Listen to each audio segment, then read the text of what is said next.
Plastics are all around us. We need them to get through our day. We handle them every day, we wear them, we eat from them, we drink from them. And then there are these tiny particles of plastics called microplastics and even smaller nanoplastics that are floating around in the air. And those we actually breathe in. So what is all this plastic doing to our bodies? Let's get into it.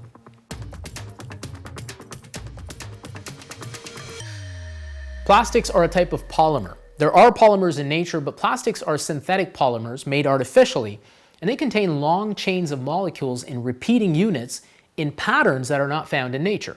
And that makes them strong and flexible and light, but it also means that nature can't break them down. And that's a problem because we've gone from producing 2 million tons of plastic a year in the 1950s to 400 million tons last year.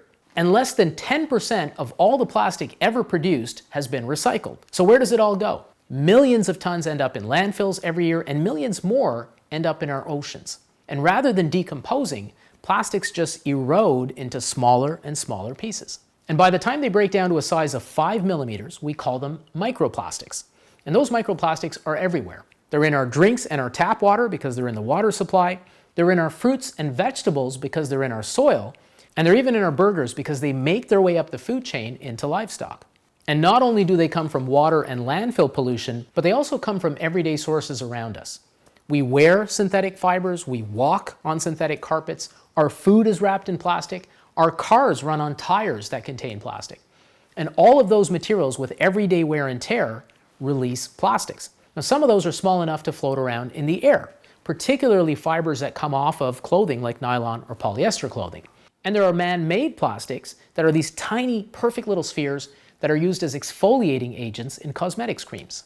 On top of that, ultraviolet rays from the sun break down the microplastics in our environment into nanoplastics, which is what we call them when they are 1 micron or smaller, which is a millionth of a meter, or basically the size of a typical bacteria. Which means you can't see these particles in your food or your drink or even the air you breathe. It's estimated that the average person consumes 40 to 50,000 particles of plastic every year. That adds up to about 5 grams of plastic every week, which is about the weight of a credit card. Imagine eating a credit card every week. Now, if you consume seafood, those numbers are higher because those islands of plastic floating around in our oceans release microplastics. Those get into plankton, which are eaten by shellfish, which are then eaten by other fish, which we then consume. If you consume exclusively bottled water, add another 85,000 particles a year, and if you count the inhaled microplastics, the numbers nearly double across the board. And then there's deposition right on the skin. Studies show that microplastics can actually penetrate through our hair follicles and go deep within our skin.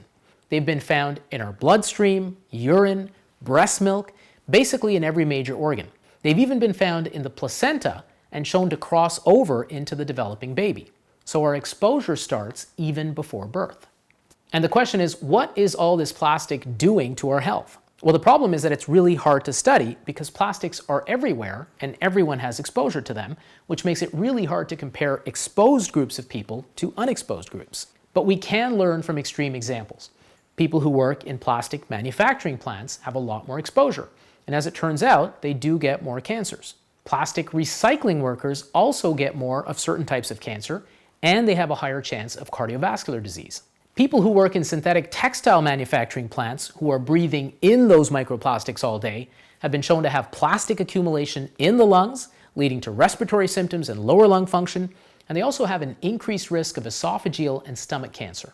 The rest of what we know comes from lab studies and animal studies. And based on those studies, the main systems affected by this plastic seem to be the digestive system, respiratory system, endocrine system, reproductive system, and the cardiovascular system.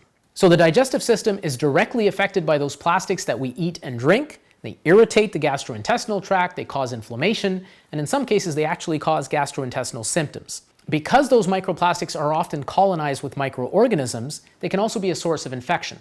On top of that, they can change what's called the microbiome, or the natural bacteria in our gut, leading to all sorts of harm not only to the gut, but also to other organ systems that rely on that healthy gut microbiome, which is something we've talked about before on this channel. Those microplastics also contain chemical additives from the original plastic itself, but also from accumulation of environmental toxins like heavy metals and hydrocarbons, all of which start getting released in our gut and cause damage to the gut and beyond.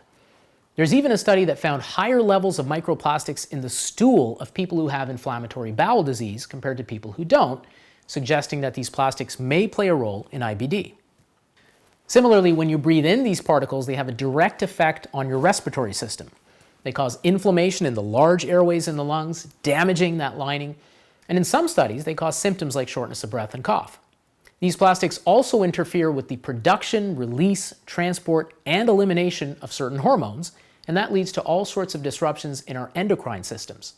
That can contribute to reproductive disorders like infertility, miscarriages, and possibly congenital malformations, particularly because those plastics affect the developing fetus. In animal studies, micro and nanoplastics increase the risk of cardiovascular diseases. Mice exposed to these agents have inflammation in their blood vessels, they have changes in their heart rate, and in some studies, they have a reduction in their heart function. Then there was this groundbreaking study from Italy published just a few months ago, where they took people who had a blockage in their carotid artery, which is the main artery feeding blood into the brain, and they were having surgery to remove that blockage. So after removing it, they actually analyzed the plaque that was causing the blockage. And what they found was that many people had a variety of different microplastics right in that plaque. And the people who did have the microplastics compared to those who didn't had a 4.5 times higher risk of a cardiovascular event like a heart attack or a stroke, or in fact death from any cause, compared to people who didn't. And that suggests that these plastics may have a role in causing these blockages in various parts of the body. In another study, they exposed colon cancer cells to micro and nanoplastics and found that those cells not only accumulate the plastics, but that exposure actually enhances their ability to migrate. And that leads to the theory that these microplastics may also play a role in tumor growth and particularly in tumor spread. So it's early days, but the more we learn, the more worrisome the effects of these plastics seem to be. And right now, pretty much no matter where you live on this planet, you will have a hard time avoiding microplastics and nanoplastics. The good news is that the world knows we need to do something about this. Different parts of the world are doing this differently.